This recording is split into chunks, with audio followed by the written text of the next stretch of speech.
안녕하십니까. 채널 24K 하석영의 단도직입을 시작합니다.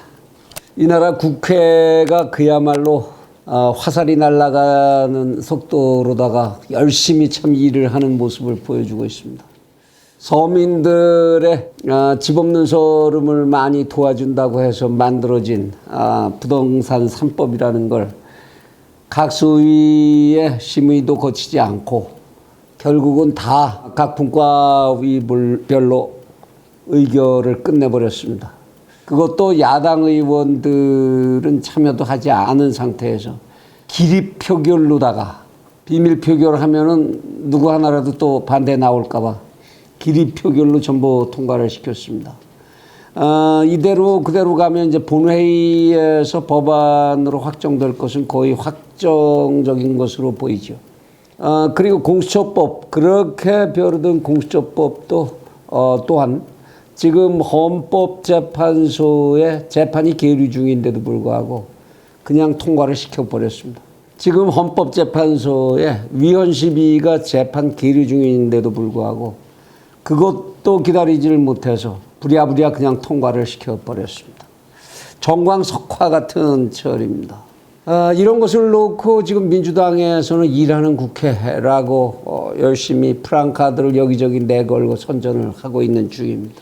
그런데 이를 바라보는 채널 24K의 심정은 정말로 이제 거의 절망이다라는 생각이 들 정도입니다. 국민들과 그리고 민주당 의원들, 집권 세력에게 세 가지 정도의 질문을 해보고 싶습니다. 4월 15일에 이들에게 이렇게 표를 몰아주신 유권자분들, 대한민국 국민들, 이분들은 지금쯤 무슨 생각을 하고 계실지 그게 참 궁금하지 않을 수 없습니다. 우리 국민들은 흔히 그런 말을 했습니다. 대통령 임기가 끝날 때쯤 되면 대개 나오는 얘기인데 술자리에서 내가 그 도장 찍었던 손가락을 잘라버리고 싶어. 또 이번에는 얼마나 많은 분들이 손가락 무덤을 만들고 싶으신 것일지 또 하나 묻고 싶습니다. 민주당 의원들, 그 주축 세력이 소위 과거에 학생 민주화운동을 했다라는 세력들이라고 합니다. 사실 민주화운동이라기보다는 NL운동, National Liberation, 민족해방운동이라고 하는 소위 주사파 운동이죠. 이 운동을 했던 세력들이 지금 거의 다 이제 주축으로 민주당의 의원 세력을 구성하고 있는데요. 이들에게 묻고 싶습니다.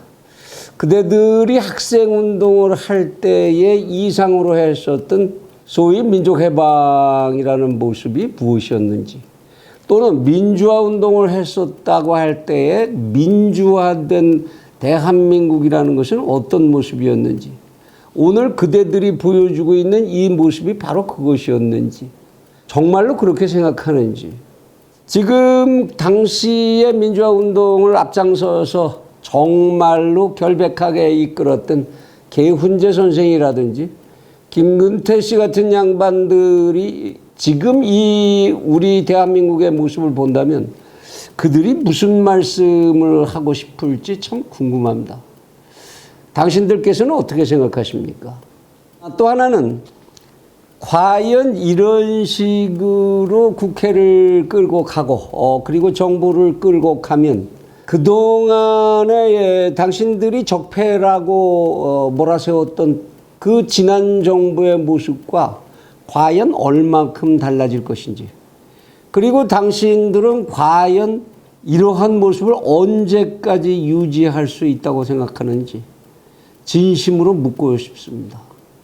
이렇게 일당 사실상 독재지요. 야당 의견 하나도 듣지도 않고 토론 과정도 거치지 않고 국회법 절차에 관한 국회법 완전히 무시하고 이렇게 가면 일당 독재 국회라고 말하지 않을 수 없을 것 같은데, 이렇게 일당 독재 국회를 밀어붙일 요량이었으면 뭐하러 국회의원이 300명씩이나 필요합니까? 여당 숫자만 해서 뭐 이렇게 저렇게 합쳐서 180명이라 하고 뭐하러 180명씩이나 필요합니까? 돈 쳐들여가면서. 그러니 한 사람은 너무 섭섭할 테니까 서너 명 그냥 대표다, 우리 쪽 대표다 하고 뽑아놓고 대통령이 주는 이야기 그대로 정부가 주는 이야기 그대로 그냥 통과시키는 형식 하면 그게 훨씬 능률적이고 가성비 높은 그런 국회 활동이 되는 거 아닐까요? 그렇게 하는 게 숫자 낫죠. 그 많은 숫자 뭐하러 필요합니까? 다른 이견 하나도 내지도 못하고 내기만 하면 징계하고 뭐 이러는 판에 정말 참 의심스럽습니다. 이거 지금 중국의 전인대 흉내냅니까?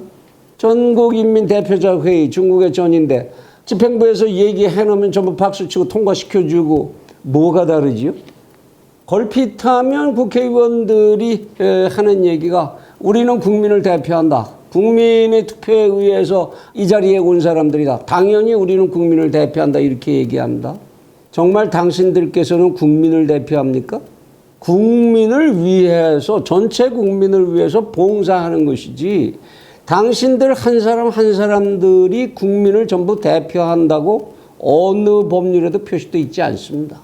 당신들은 국익을 위해서 봉사해야 되는 전체 국민의 국익을 위해서 아무리 당신들을 당선시켜 준 사람의 숫자가 몇 명이고 하더라도 그와 상관없이 대한민국의 국익을 위하여 봉사해야 할 책임을 지고 그것을 의무로 해서 당선한 사람들입니다. 그대들이 가지고 있는 권한은 그러한 국민에 의한 봉사의 의무를 다하도록 하기 위해서 주어진 권력이지 그것이 당신들의 정파적 이익이나 개인적 이익을 달성하라고 주어진 권리가 아닙니다. 민주당이 지금 절대다수 의석을 가지고 있다고 해서 무슨 법이든지 만들자. 또 법 만들면 되지. 이런 말들을 참 너무 쉽게 하는데요. 그대들이 늘 주장해왔던 그래서 선거법까지 바꾸는데 기준이 됐던 국민들이 던진 표에 한 표 한 표의 등가성을 보장해야 하는 것. 최소한 그것만큼은 당신들 스스로가 한 이야기니까 지켜줘야 하는 것 아닙니까? 그러면 생각을 해보기로 하지요. 귀하들이 가지고 있는 국민의 지지의 비율은 실제로 얼마입니까? 표의 등가성에 의해서 계산할 때 66% 남짓한 투표율에 거기서 48% 오고 가는 득표율로 여러분들은 전부 국회의원이 됐습니다. 그럼 민주당이 가지고 있는 국민을 대표하는 대표성, 그건 몇 %일까요? 그럼 고작 32% 남짓밖에 되지 않습니다. 귀하들은 대한민국 유권자의 32%의 지지를 얻고 있는 것뿐입니다. 그러면 국회에서의 권한도 그만큼만 행사하세요. 왜 그대들이 대한민국의 명운 전체를 마음대로 휘저을 수 있다고 생각합니까? 이제 별별 일을 다 하려고 하는 것 같습니다. 대한민국 경제가 백척간두에 서 있는 상황에서 기업의 활동을 최대한으로 억제하는 그러한 법률들을 줄줄이 만들겠다고 벌써부터 발을 구르고 있는 상황이지요. 기업 간의 이익을 공유하는 제도를 만들겠다. 기업 간의 이익을 어떻게 공유하지요? 회계학의 기본이라도 아는 사람들이라면 쉽게 할 수 있는 얘기가 아닙니다. 대한민국의 현재 경제는 그 회계가 국제적인 기준을 쫓아가야 하고 그러지 않으면 국제적인 거래를 할 수 없는 수준에 도달하고 있습니다.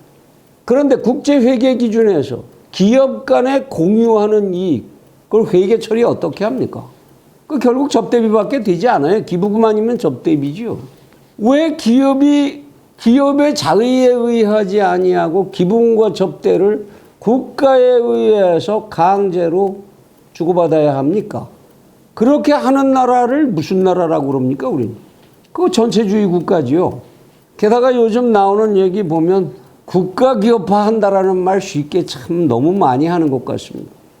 대한민국에 그래도 국제적으로 대표급이라고 할 수 있는 항공사 2개밖에 없는데 그중에 하나가 민간이 거래하려고 하는 조건들을 서로 제대로 맞추지 못한다고 해서 국가가 소유하자, 국유화하자.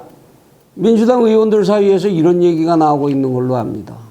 그렇게 말 쉽게 하시는 거 아닙니다.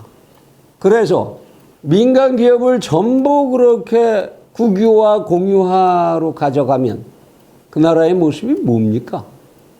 공부를 하지 않아서 알지 못하는 것이라면 겸손하기라도 해야 하고, 국회 전문위원들이 이런 법 만들면 안 됩니다라고 의견을 내주면 그것이라도 따를 줄 아는 겸손함이라도 가져야 하고, 모르는 식견이라면 채워야 하는 것이 당연한 것 아닙니까? 남의 지식에서 당신들께서 가지고 있는 그 힘, 그게 얼마나 갈 것 같습니까? 당신들이 만든 공수처 제도에 의해서 당신들의 적폐가 실질적으로 제일 먼저 처단되게 될지 그걸 누가 합니까? 지금 내 손에 칼이 들려 있으면 그것으로 온 세상을 난도질을 할 수 있을 것 같습니까? 정말로 그대들의 지적으로, 감정적으로 누군가가 얘기한 천박한 수준의 이 나라 국민이라는 사실이 또 누가 말한 대로 참괴하지 않도록 제발 좀 만들어 주시기 바랍니다.